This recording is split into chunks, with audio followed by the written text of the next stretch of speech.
Do you know when billionaires and rich people that start these big companies like Meta and Amazon and Jeff Bezos and all that lot, do you know when they talk about where they used to be? Jeff Bezos started a book company and he started it in, I don't know, his granddad's cupboard, and they started Google in a garage with a Lego homemade hard drive server thing. What if that's where you are now? This is really interesting because I've been thinking about this lately. My brother once put on Breaking Bad. He got asked for recommendations. This is 10 or 15 years ago, whenever that was the show to watch. And he said, John, what do I watch? I said, Breaking Bad, pop it on. I've seen the whole thing, I enjoyed it. He pops it on. 30 minutes later, he comes back and says, that is boring, that is terrible, why would you suggest I watch that?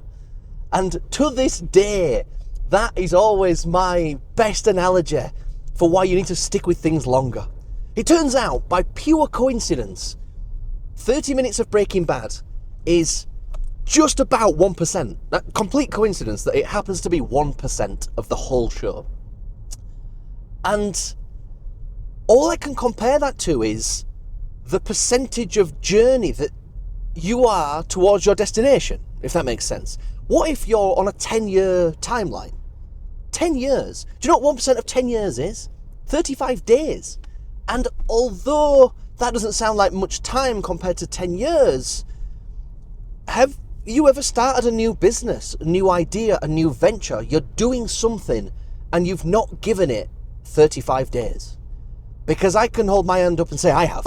Absolutely. In the past, when I've jumped between things, there's been things within the last few years that I've made a start on. I've been like, right, I'm going to do this. And then it can be 2 weeks later and I'm like, is there any point doing it? Am I wasting my time? And, 8 days in, I've stopped. Well, do you know what that was? That was just a waste of 8 days because I didn't learn anything, I didn't do anything, I didn't get anywhere. It was literally just the purest form of wasted time. And all I'm trying to get to is, what if you're on a 20-year projection, right? Seriously, like, if you start a business and it takes off and it does well, why wouldn't it be here in 20 years? Like, I don't know. It could be. And don't get me wrong, that could be in 10 years. That might not even be you running it. You might, in 10 years' time, be like, right, somebody's trying to buy my business. Great, offer, I'm out. But the business will continue. So it's so easy to think small and be like, right, I'm doing this now because I'm trying to make some money to pay my rent, to buy a car, for the short term. Yes, it is. Because at the end of the day, the mortgage needs paying, the car needs paying, you've got to buy fuel to put in it, and you've got to eat. There's some bare minimum requirements just to exist.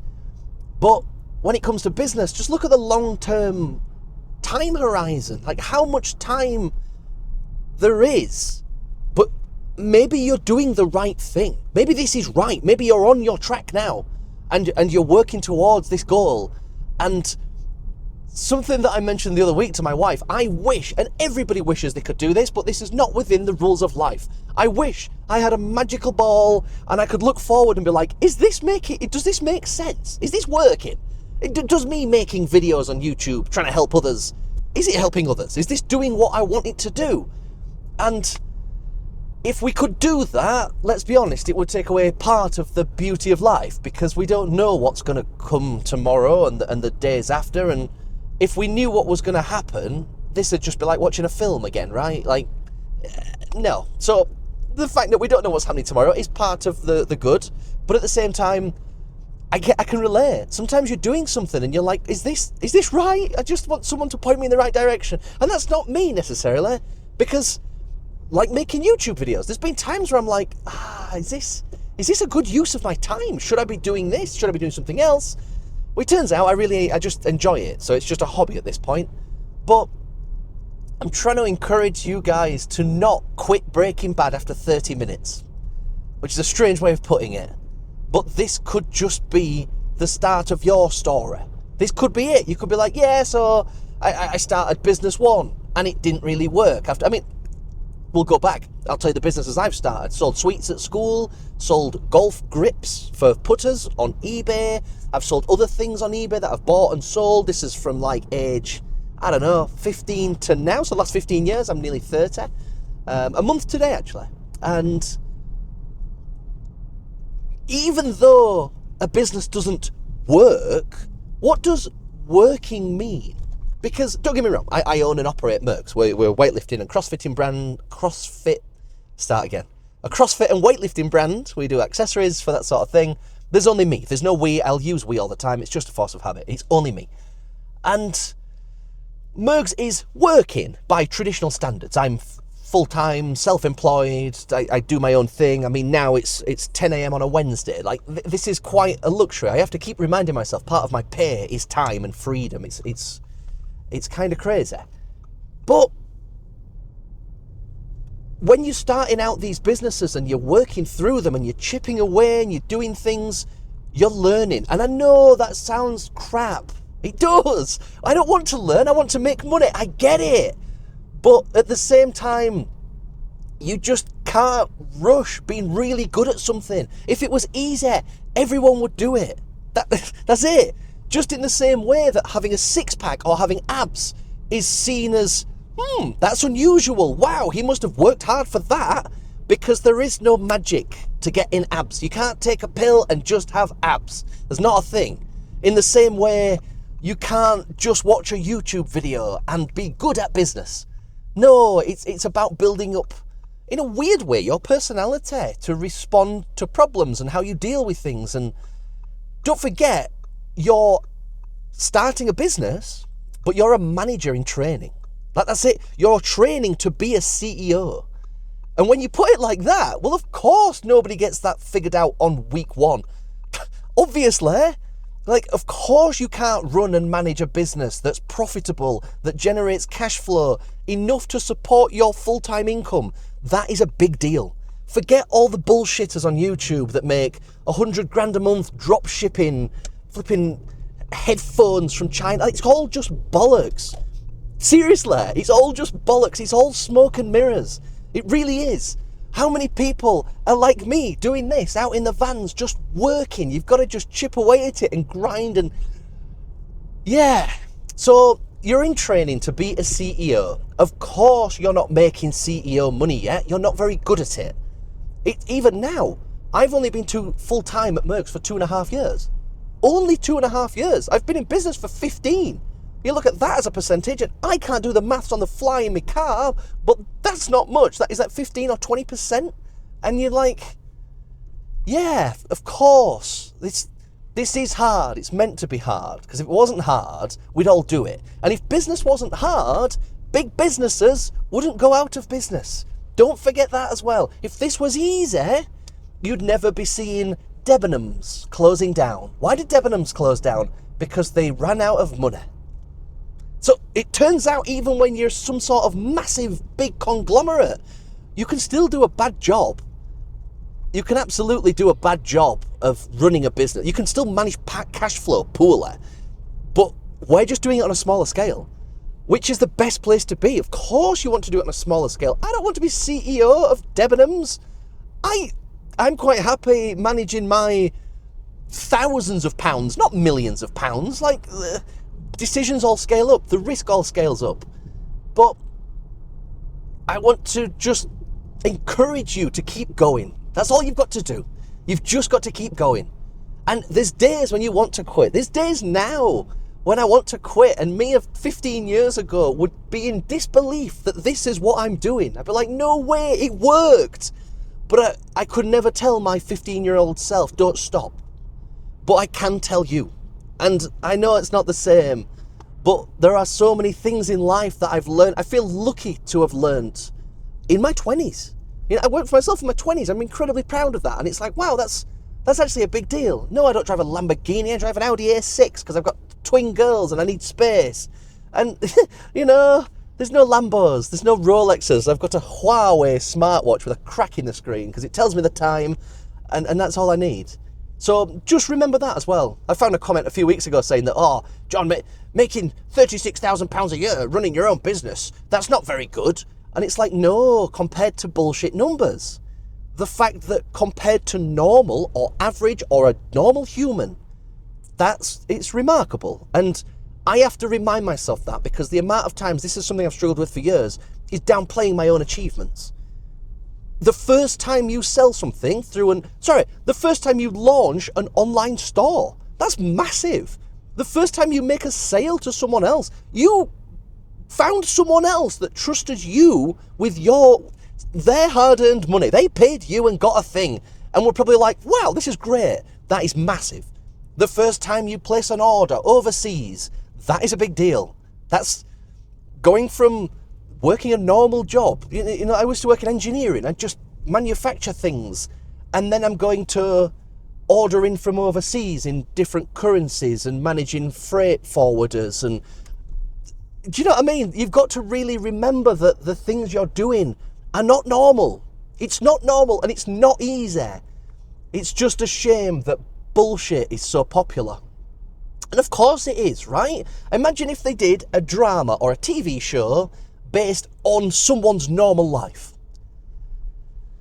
Well, what? You just watch them do their life. We're going to go make a coffee. Of course, that's crap. To get interest and people, it has to be above normal. It has to be outside of normal. By definition, it can't be normal or it's not interesting.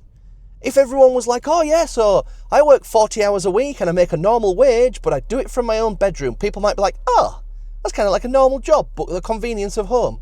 Some people work from home. Like, why would you lose that? I'd argue it's much easier to make more money, especially in the first instance, or say the first half of the journey. And same again, I don't know when my journey ends.